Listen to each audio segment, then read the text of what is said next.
给你个小玩意儿啊。那什么呀？字画吗？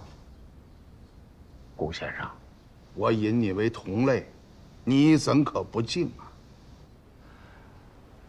大人是科场的老前辈，一品总督，活活半个圣人了。我呢，只是一介小小的商人，怎敢跟您同类？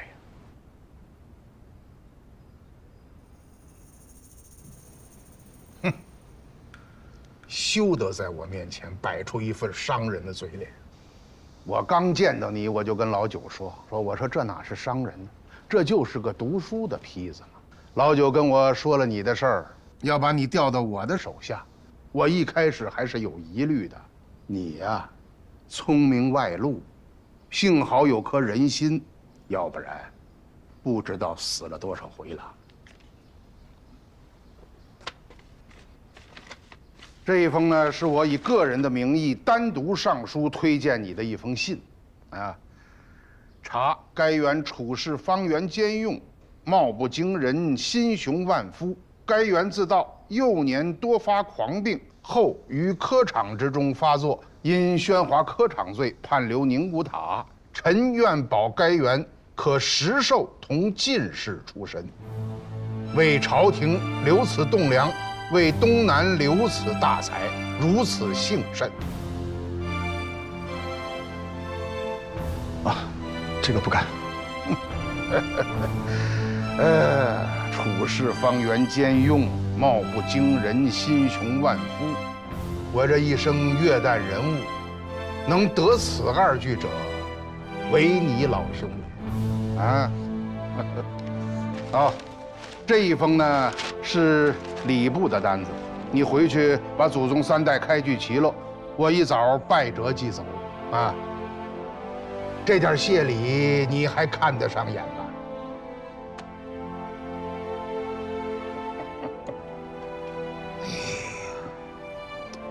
吴先生，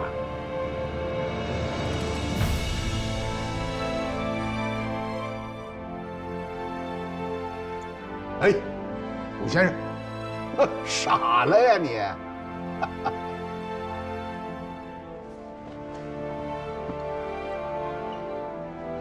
系平生之耻，犹如在生。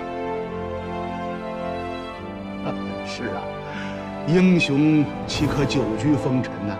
这件事情我办的也痛快。今天呢，你就不要回南通了，和家里人好好聚聚，把3代开具齐了。明天一早送过来。嗯，是。大人，还有一件麻烦事儿，我爹在我年幼的时候上京赶考，至今下落不明，不知是生是死。这件事情我倒是听六王爷提起。你爹赶考那年正赶上京城大疫，死了不少的人。当年的九门提督把那些尸体全都烧掉，无从查考。你就这么写吧。大人，我想替我爹真心实意的给您磕个头。哎呦，合着原来一直都不是真心实意的，是吧？啊，十有八九。这一次家风3代，给他老人家挣个功名，比我自己得了还高兴呢。嗯，那是自然。有了功名，就是在九泉之下，那也是荣耀。另外，你娘把你从小养大不容易，等你立了功，我替你做表，让朝廷赏他个诰命。啊，我替我娘谢过大人了，那我这就回去跟她说一声。好，好，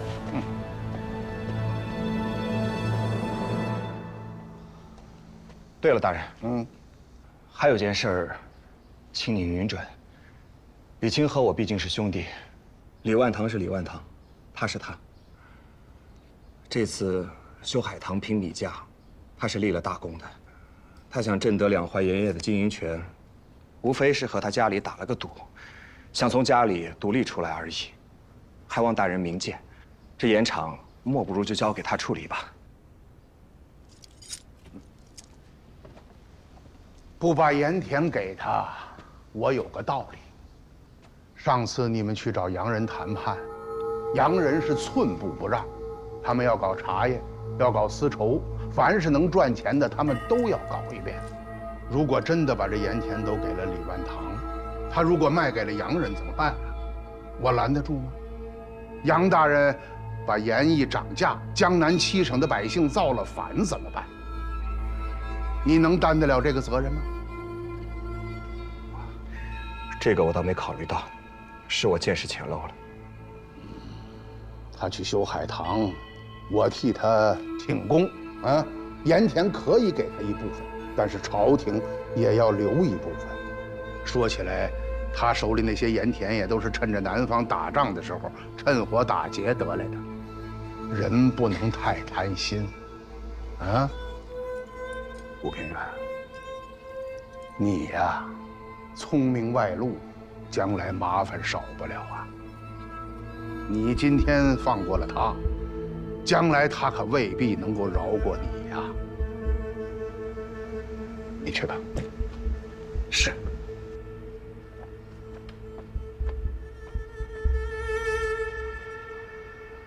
娘，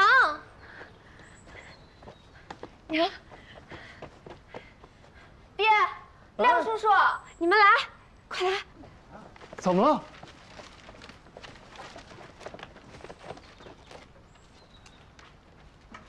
哎呀，我这眼一下都不行了。哎，四爷，你念给我听听。好。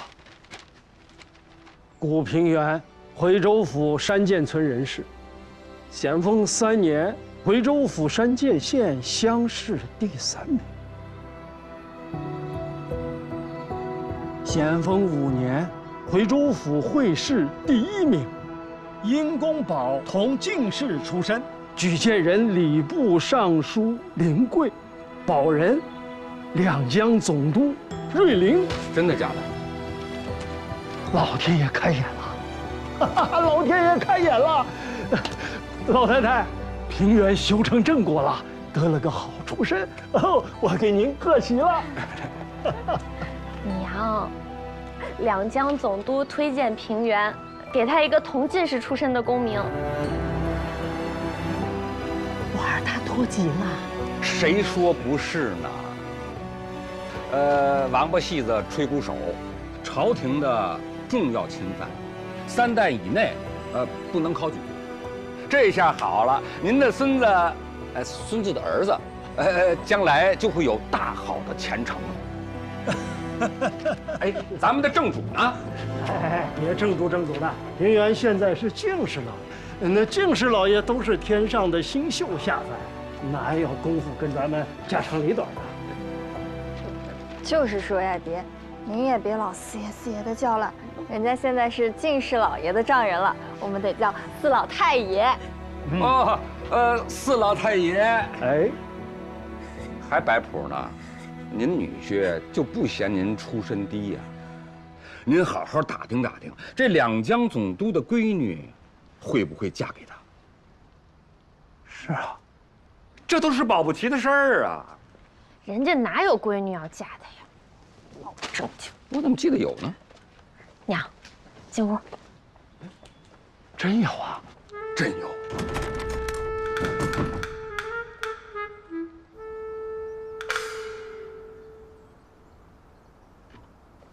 慢点，慢点，再慢点儿！嘉庆爷的御笔碰坏点漆那都是大罪。每次我看这块匾，我都在想，我这辈子没出息那是应该的。您看老爷祖上，100年前就这么风光，真是不能比呀。这是夫人的祖上。这当时的家业只有半个城，到了老爷您手里边，好家伙，这生意都快成半个国了，得让当今皇上再给您写块匾。写什么匾啊？盯着是就做戏罢了。你们去吧。老爷您看，这都是知道咱们在南京重开李家票号老店之后要过来拜会的客人，咱们先见哪个呀？一个一个来吧。迎客拜做客，这是规矩，就先从两江总督府开始。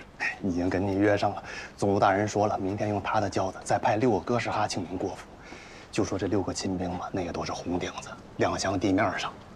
没有第二个人了。只是一个礼仪而已，我还真敢上他轿子？让御史看见了，参我一本可不得了啊！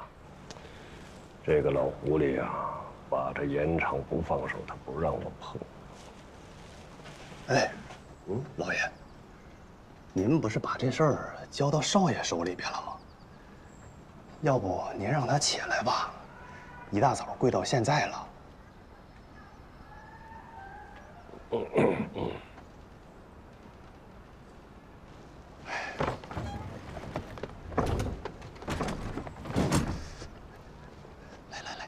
进士直接往下放，这叫老虎班儿，那至少也是个县太爷啊。县太爷怎么了？那县太爷也是一个县的父母官啊，那权力是很大的呀。哎，你个小小刁民，你不服气是吧？老爷升堂，我站一旁。这个官幸好不是你来当了，你要当了，这天底下都容不下你了。哥，我这不是替你高兴吗？我就看不惯你这愁眉苦脸的样子。我跟你说啊，这人呐，有的时候就是贱。你说谁贱呢？啊？说谁贱呢？快！哎，娘啊，四爷，廖先生。哎呀，姑爷，敬事老爷。你这个礼，你娘能受得起，我们俩现在受不起了。没错，四爷四老太爷说你修成正果了，要叫我说呀，小子，你好好修这个海棠，那是积了大德了。中午怎么也得好好吃一顿吧。娘啊，我怕自己接不住。有那么点儿。来，跟我过来。中午吃饭。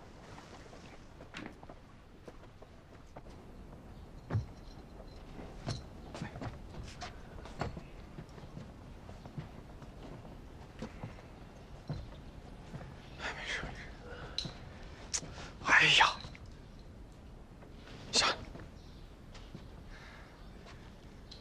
想明白了。想不明白，那就继续跪着去。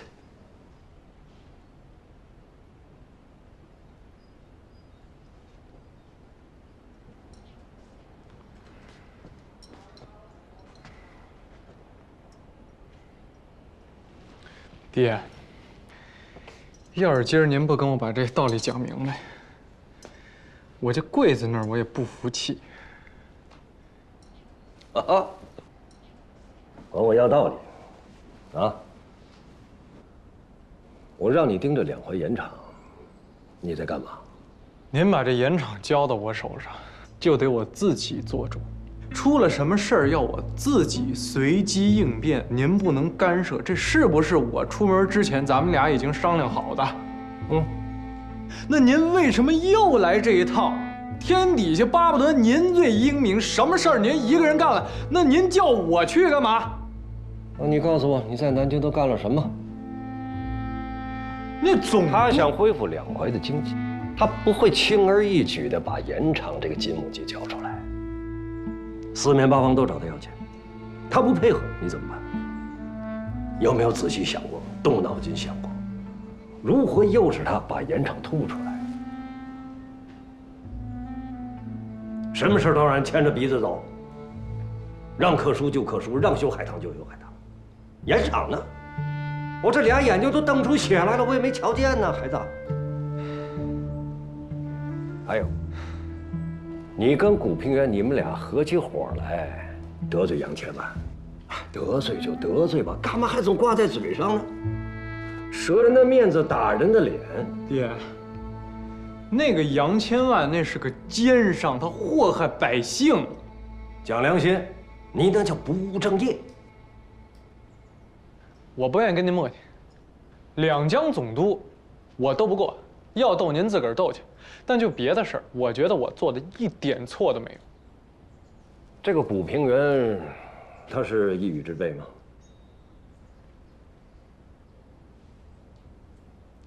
两江总督秃里巴堂官给他弄了一个同进士出身。嘿嘿，以后你见了进士，甭管多大的商人，那得跪下来磕头。瞧见了吗？抬一个踩一个，瞧瞧这手段。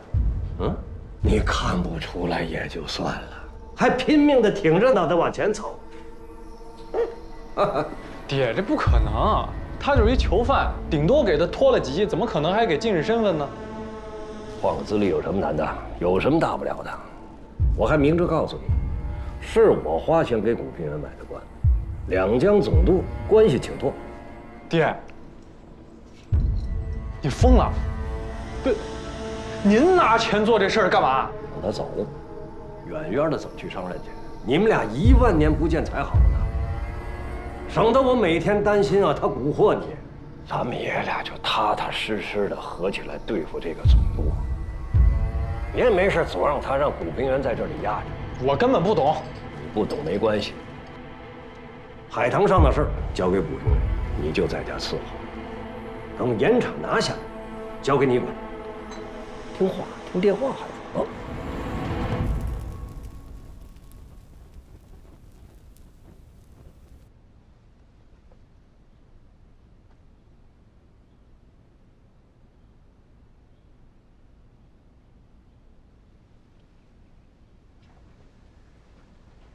给你爹磕个头。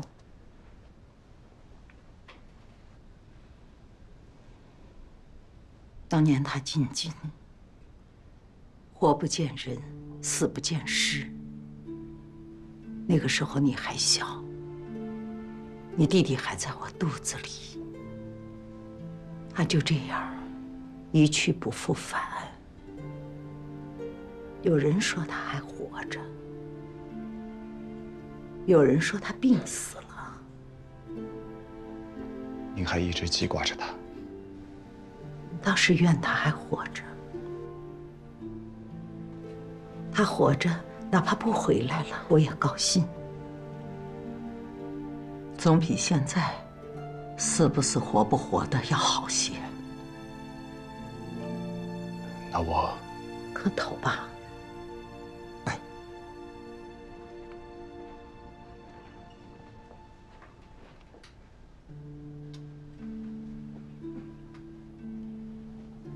我知道你爹这个人，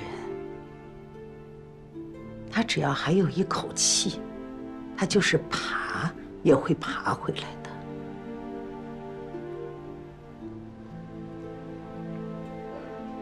我呀，就当他已经死了。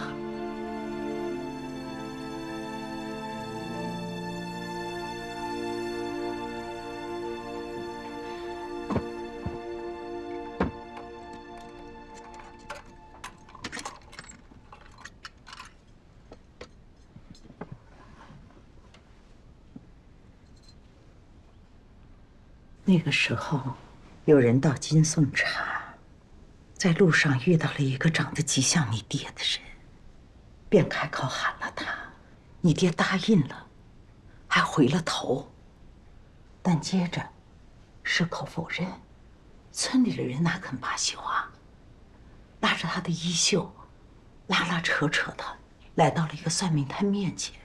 那人借了一支笔，写了一张纸，让他带回来。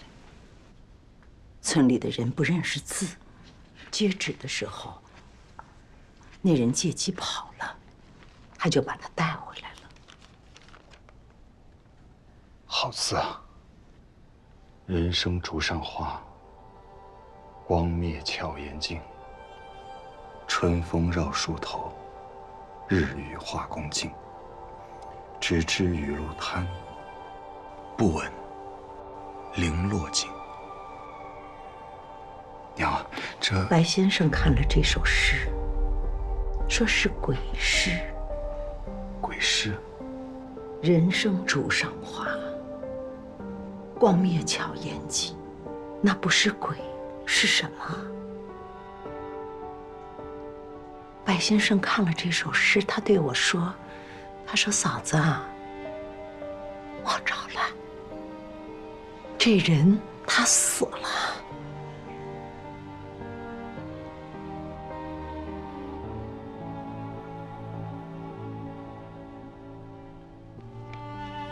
我竟然不知道还有这样的事。你知道了又有何用？你爹跟你都没有读书做官的命，他死了，你去了，我们母子分离了那么多年，要我说，我们平平安安的在家种茶最好。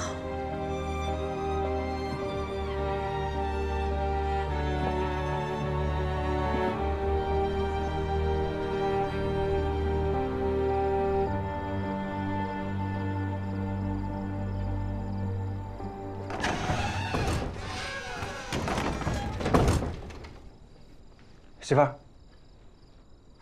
媳妇儿啊，我娘又训我了，我心里好乱呢。你怎么了？不舒服啊？没。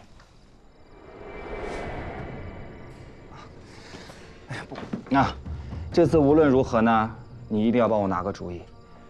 你就说吧，我这个官儿是当还是不当？你也不是什么官迷，当不当的，心里不清楚吗？我就是不清楚，我才问你的嘛。让我抱抱。哎，你别过来。哎呀，抱一下。哎呦，媳妇儿啊，我好累啊。你看，提醒过你了。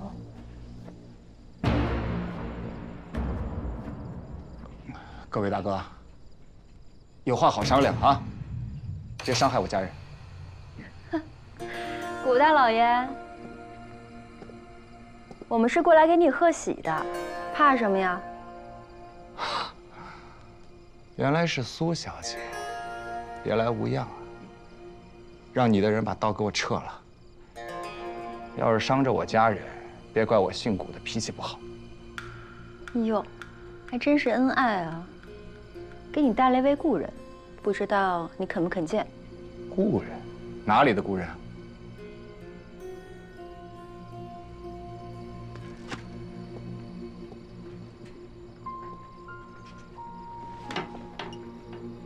一梅。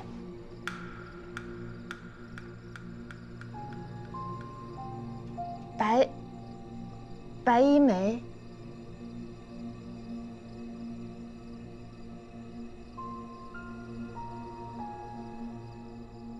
顾大哥，常家妹子得罪了，我给你们赔礼。一梅啊，你这是做什么？我求你救救我几千个兄弟，他们都是我先父的兄弟。如果你能施以援手，我愿生生世世结草衔环以报。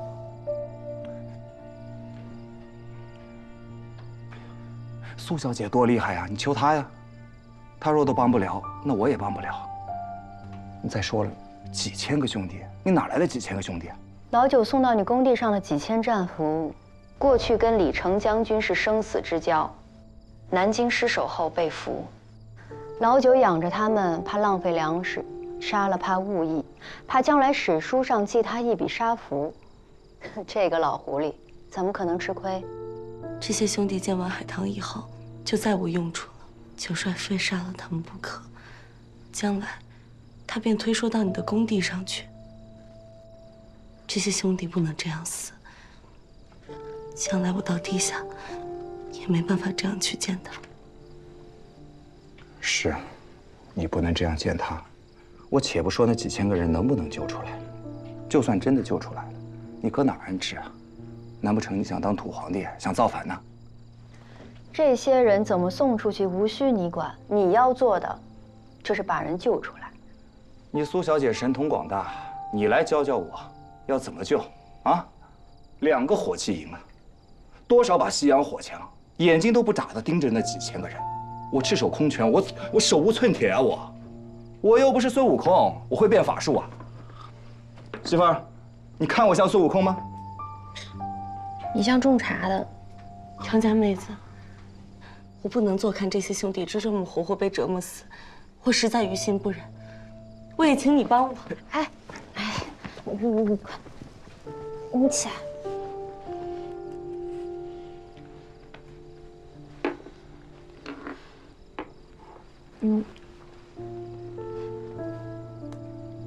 白小姐，你说的那几千兄弟，真的会死吗？真的会死。他们都是李成的旧部，他们当兵之前，也都是些农民，都是些商贩。那这不就是普通的百姓吗？对呀。那我……好了，别聊了啊。一梅啊，这个忙咱们实在是帮不了，见谅，帮不了啊。我话还没说完呢。我租了个船，想把他们接走，送还家乡。你苏小姐有这么好心？你把这些人送还家乡，怕不是到了别的地方又集合在一起起义造反吧？到时候朝廷追究下来，我被人刨了祖坟都不知道了。咱变戏法的不能蛮敲锣的，只要你能让这些人上船，我妥善安排一切。愿意耕田的耕田，愿意做生意的给本金。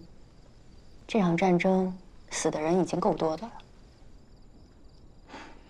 要在2个火器营的面前啊，救出几千个人，还不被他老九逮住任何把柄，简直不可能嘛！这些战俘知道自己要被杀吗？自然知道。苏小姐花钱救人是一举，你应该比我清楚。现在，战俘知道自己要被杀，中途闹僵起来，咱也是掉脑的罪过。我看，你非去不可。常家妹子，说的在理。还是谷夫人见得明白啊。你快站起来，别跪着了。谢谢。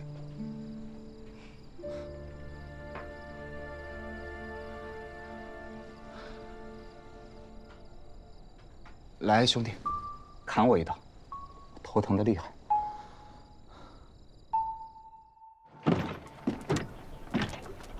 兄弟们，请起！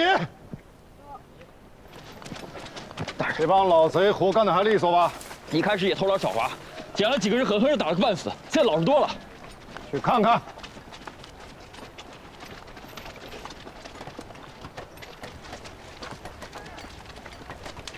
伙食怎么样啊？那没得说，比监狱里强。真的假的？你们贪银子别太过分，毕竟还得靠他们干活呢。哪敢呢？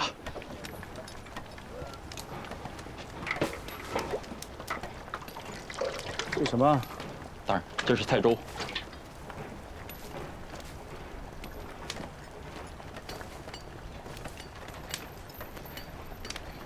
这是肉啊！这是菜里的虫子，哪能真有肉啊？你不能这样啊！干那么重的活，就吃这个，身上没劲儿，知道吗？大人，他们身上有劲儿，就该造反了。末将谨记大人的训示，反正留着这些也是麻烦，少吃一点，多挨几顿打，不用几个月就能死一大半。这事慢慢干，他们也就不会反抗的。走，掉头！回来！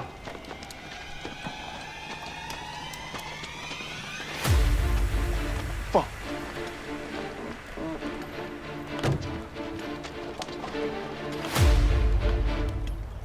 来了什么？大人，我们刚才挖海棠的时候，挖出了2坛金子，正想给大人您找地方送去呢。2坛的金子。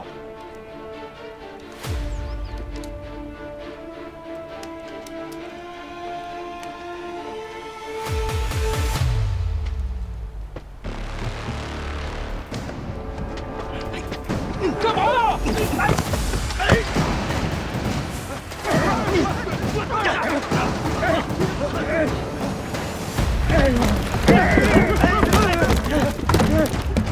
站住！别跑！哎呀！